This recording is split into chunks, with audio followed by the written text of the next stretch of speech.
Martin is my country, I am proud to brag about.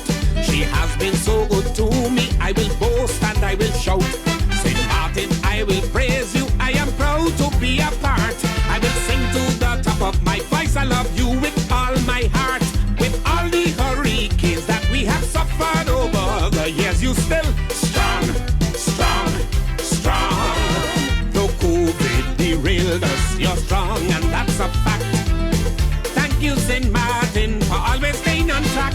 I say, thank you, St. Martin, for bouncing back. St. Martin sweet, St. Martin nice, St. Martin complete, St. Martin is a paradise, St. Martin strong. Salute, you passed the test. Salute, may you live long. Salute, St. Martin, you're the greatest. St. Martin, I confess that we are truly blessed. No one can contest. You're the best. You weathered every storm. You suffered through the harm. You give thanks for every calm. You're the bomb. St. Martin strong. Thank you. May you live long. Thank you. I gonna sing my song. Thank you. St. Martin, you are number one.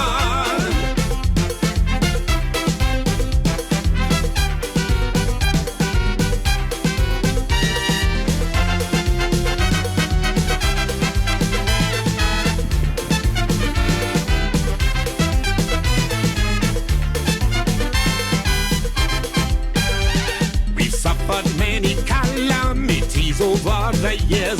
We've lost siblings and parents. We have cried rivers of. Welcome to the Late Night Show. Hope everything is okay. Hope everything is all right. I'm your host, Andrew Day. Okay, what's happening on the lovely island of St. Martin? Of course, the final interview, the last interview of the year, was done today by our Honorable Deputy Prime Minister of St. Martin, Egbert Doran, our Minister of Romy. And he was bold, and he was decisive, and he was straight to the point as to his performance for this year. And he didn't pull. He put out all the stops, some kind of hoe. But anyway, he was on the Super Duper Morning Show, and here is your highlight of the interview. So it's definitely action-packed year, I must say. However, in rounding off the year, I must say that I feel a boost of positive energy. And as I mentioned over the last couple of weeks, that for me, the year 2023 is all about the year of progress and forward movement. You always go through the challenges and different things. We came into government, I'm talking about the beginning of this particular tenure, in the beginning of COVID, so to speak. So there was a lot of, I must say, time lost, but also I tried to look at the positive, time to reflect as well and adjust our way of thinking in terms of the way of the world, and in particular the way of St. Martin and how we want to move forward. So I must say that it has been quite a learning experience. Yeah. And as you gradually go along, you have to put that learning experience into practice in terms of getting tangible results, which ultimately benefit the people. Okay. Like I say, even I always say it, I believe that it is our time now. When I say our time, I'm talking about this generation. Is our time to step up to the plate. I've seen that over the last at least 2 elections. And I believe that we will continue to see that, because now it's time for us to, give back for all that St. Martin has given to us. Now, as you notice, the minister is wearing red. Why is he wearing red? Is it because the Democratic Party Congress is coming in January, or is he preparing to challenge his leader, Sylvia Jacobs?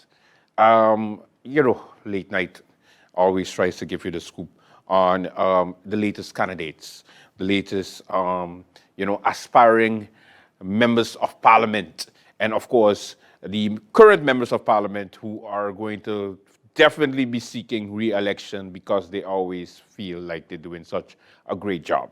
Let me start off with new parties first.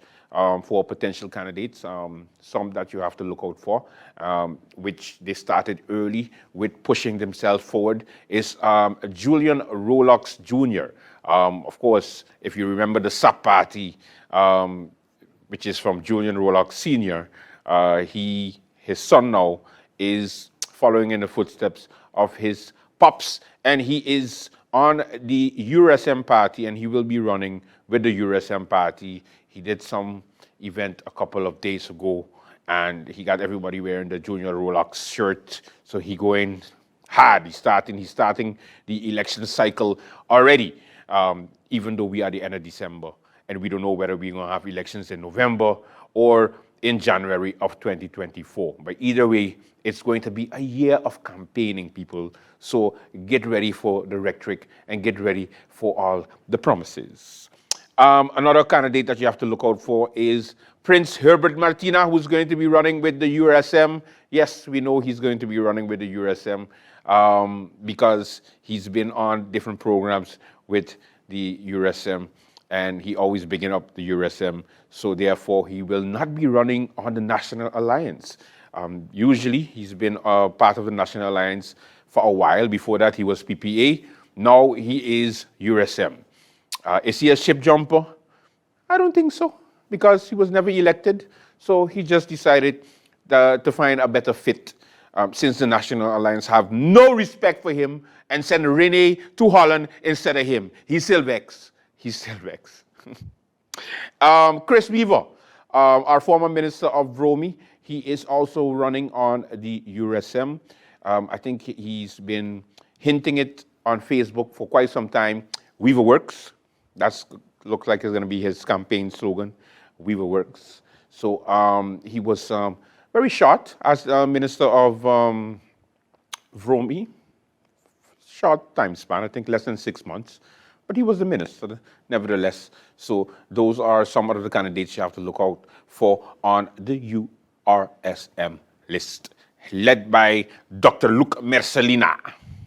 All right, let's go into the Democratic Party. This is one of my favorites because the DP Red Machine is trying. Again, let me stress on trying or attempting, or they are maybe going to make a comeback. And they have some very interesting candidates that they're grooming in the meantime. First, we have Roberto Richardson, which is Jeffrey Richardson's brother. Remember the Concordia Alliance, the party, the Concordia Alliance. Now we have Roberto Richardson, who's going to be running with the Democratic Party, which normally they usually are National Alliance type of family, but it looks like they're going towards the Democratic Party. So let's see what happens. It's going to be interesting. He's hosting a live stream with his brother Jeffrey on a weekly basis, interact streaming Facebook. That's very interesting and gives you an insight of St. Martin families and some of the topics that are trending on the island. So he is a candidate to look out for. Ludmila the Weaver. Yes, we heard that Ludi might be going to the Democratic Party, and she might be a strong number 2 candidate, I hear, or 3, or maybe number 1. But then that means Auntie Sarah not going to be number 1. I don't know what's going to happen there. But we hearing, the kids underneath the tree that's in Middle Region or Dutch Quarter or Soccer Garden or St. Peter's, or the boys on the block, they're talking. And they say, you ain't hearing? Ludi going with DP? And I was like, what? Say what? So, Ludi the Weaver might be going on the Democratic Party, so that is something to look out for, because the Weaver family has always, had a representative in government, and now Ludi is going to be on a new party. She is, of course, from the United People's Party before, and now she is on the Democratic Party, maybe. She might change her mind last minute, so don't keep me to it, but that's why I'm hearing, so don't cuss me, okay? Next candidate that we're hearing that is on the Democratic Party is Krisha Heiliger Martin. Yes, the Heiligers have chosen to go back home to the Democratic Party. And is the UP in trouble? Oh, they're in trouble. Yes, they're in trouble. Because remember, Theo Heiliger is officially from the Democratic Party. Then afterwards, he got vexed with Sarah, so he started his United People's Party. Then he joined with Sarah and made the United Democrat Party. Then he got sentenced and convicted, and then he had to leave the United Democratic Party with Sarah. So Sarah went back to the Democratic Party. You lost? Yeah, me too. St. Martin is a real place. Sorry, that's crazy. Okay, so anyway, so the Democratic Party is trying to rein back its stalwarts. So we're hearing that Krisha Heiliger Martin will be running with the Democratic Party with Auntie Sarah, and that is going to be some trouble for the United People's Party, but we're going to get to them very soon. Also, Dimar Labega, of a National Alliance candidate from the last elections. We're hearing that he's running with the Democratic Party for the next elections. He resigned recently from the National Alliance because I think he had a disagreement with the Prime Minister, something about the Prime Minister being no good, and I agree. But in any case, he decided to just, part ways with the National Alliance and decided to go back home because the Labegas are known for being with the Democratic Party. And of course, some other stalwarts that I'm not going to mention right now, but of course, Auntie Sarah, whether she's going to be at the helm or she's going to be at the bottom, 23, or number 1, either way, Auntie Sarah is going to have, trying to have a star-studded cast of politicians for the next elections. So the DP Red machine is trying to make a comeback. Whether that is going to happen or not, we have to wait and see. Next up, the United People's Party. Okay, so we know the tallest member of parliament, Rolanda Bryson, as your number 1 candidate. Of course, then hearing that Cookie, yes, Sidat Belani, our current president of parliament, is going to be running again with the United People's Party. Don't know why, but he will. Okay, then we have Chanel Brownbill going back to the United People's Party. Now, I need you to stay with me. Chanel Brownbill was on the United People's Party, then he went to the USP Party, then he went to the United Democrats, and then he went to the USP Party. And after the USP Party, he going back to the UP Party. I confused. But in any case, the independent member will be running with the United People's Party this time around. That's what we're hearing. That's what the boys on the block are saying, and you know they're never wrong. Also, speaking about boys on the block, Member of Parliament Akeem Arinel will be running with the United People's Party also, from what we're hearing. Yes, because, he was with the United St. Martin Party before, and then afterwards he went independent, and afterwards he went independent. Now he is going with the UP Party. It's going to be his first time going with a different party because the first time he ran with the USP. Okay, so those 2 current members of parliament who are independent will be running with the United People's Party. Let me move on to the incoming Minister of TIAT, Leo Lambix, will also be running for the next elections, and he will be running, guess where? The United People's Party also, because they need candidates, because everybody else is running away. So therefore, they, invited Leo Lambix to also be a candidate on the party of the United People's Party. So there you go, another candidate. And also, Charlon Pompier, he is a hot candidate to look out for because he was the co-founder of the PFP party, and then the PFP expelled him. So now he is on the United People's Party, from what are we hearing through the grapevines, and he is going to be a candidate on the UP.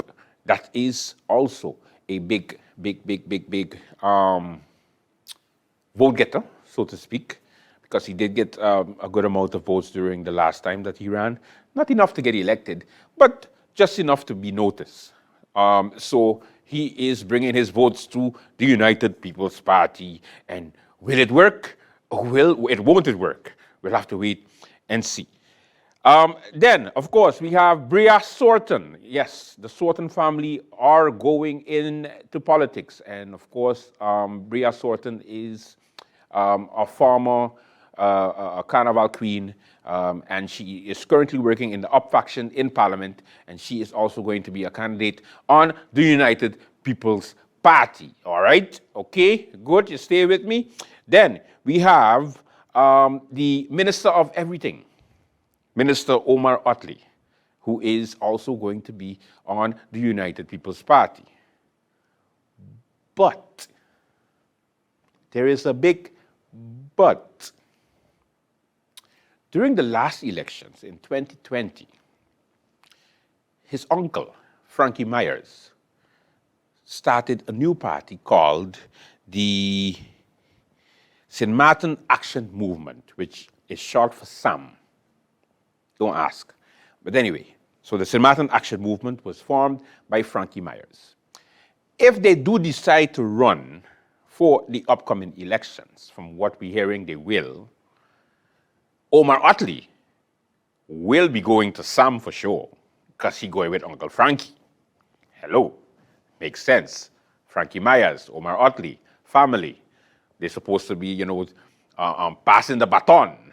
So he might make a fresh start with the SAM party, and they might be scooping up some of the young boys of the different political parties. You never know.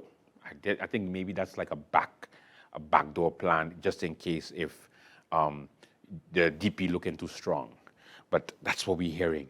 It might not be true, because Frankie is tired of politics, and he might not even bother run his party, even though he registered last minute because he wanted to stick it to Theo Heiliger and the Up Party. But then he changed his mind because Omar Otley then went on the Up Party and got elected. So therefore, he didn't have to stick it to him again. So that's what we have for the Up.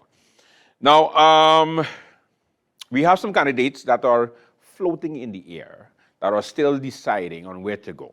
And then we have Mark Mingo, for example, Mark Mingo being one. We have also Ludmina Duncan being another one. And of course, I heard that the PFP party is going to still, seek re-election with Melissa Gomes as the leader, and Ray Peterson seeking re-election. I don't know why, because he don't do shit. But hey, to each his own, I guess. He's going for re-election. Of course, the other members of parliament who are there currently are, of course, going to go back on the parties and the Council of Ministers. Yeah. Now, the National Alliance is one that we have to look at the most. Why? It's because there is a Congress planned for the first quarter of 2023.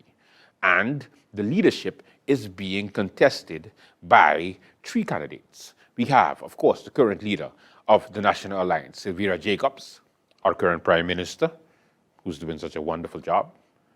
Bullshit. Sorry. Just have like a cold these days. Secondly, we have the Minister of something or nothing at all, Rudolph Samuel, who is the deputy leader of the National Alliance that might be contesting the leadership.